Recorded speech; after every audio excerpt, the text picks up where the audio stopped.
Judges chapter 4. Deborah becomes Israel's judge. After Ehud's death, the Israelites again did evil in the Lord's sight. So the Lord turned them over to King Jabin of Hazor, a Canaanite king. The commander of his army was Sisera, who lived in Harosheth Hagoyim. Sisera, who had 900 iron chariots, ruthlessly oppressed the Israelites for 20 years. Then the people of Israel cried out to the Lord for help. Deborah, the wife of Lapidot, was a prophet who was judging Israel at that time. She would sit under the palm of Deborah, between Ramah and Bethel in the hill country of Ephraim, and the Israelites would go to her for judgment. One day she sent for Barak, son of Abinoam, who lived in Kadesh in the land of Naphtali. She said to him, "This is what the Lord, the God of Israel, commands you. Call out 10,000 warriors from the tribes of Naphtali and Zebulun at Mount Tabor. And I will call out Sisera, commander of Jabin's army, along with his chariots and warriors, to the Kishon River.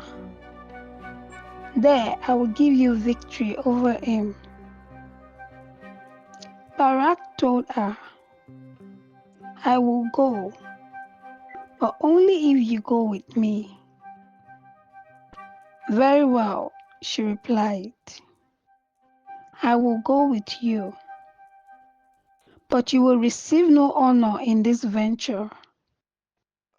For the Lord's victory over Sisera will be at the hands of a woman." So Deborah went with Barak to Kadesh.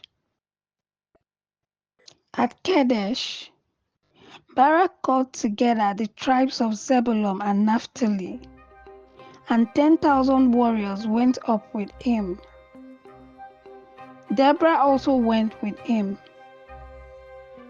Now Eber the Kenite, a descendant of Moses' brother-in-law Hobab, had moved away from the other members of his tribe and pitched his tent by the oak of Zananim near Kadesh.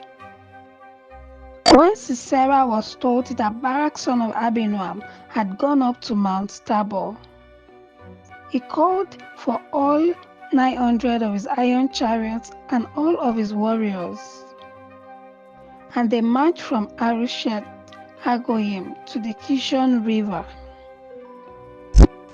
Then Deborah said to Barak, "Get ready. This is the day the Lord will give you victory over Sisera, for the Lord is marching ahead of you." So Barak led his 10,000 warriors down the slopes of Mount Tabor into battle. When Barak attacked, the Lord threw Sisera and all his chariots and warriors into a panic.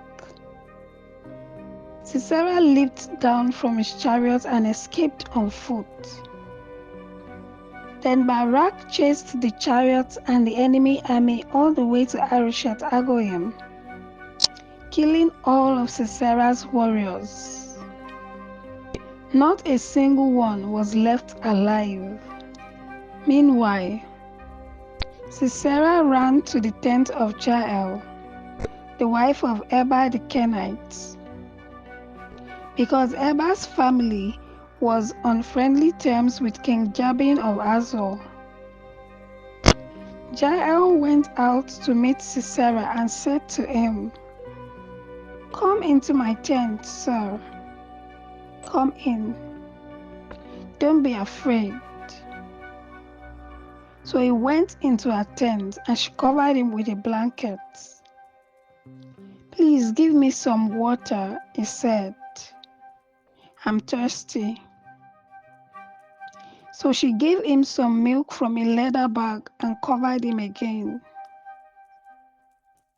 "Stand at the door of the tent," he told her.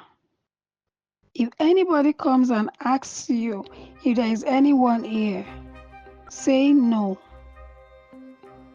But when Sisera fell asleep from exhaustion, Jael quietly crept up to him with a hammer and a tent peg in her hand. Then she drove the tent peg through his temple and into the ground, and so he died. When Barak came looking for Sisera, Jael went out to meet him. She said, "Come, and I will show you the man you are looking for." So he followed her into the tent and found Sisera lying there dead, with the tent peg through his temple. So on that day, Israel saw God defeat Jabin, the Canaanite king. And from that time on, Israel became stronger and stronger against King Jabin until they finally destroyed him.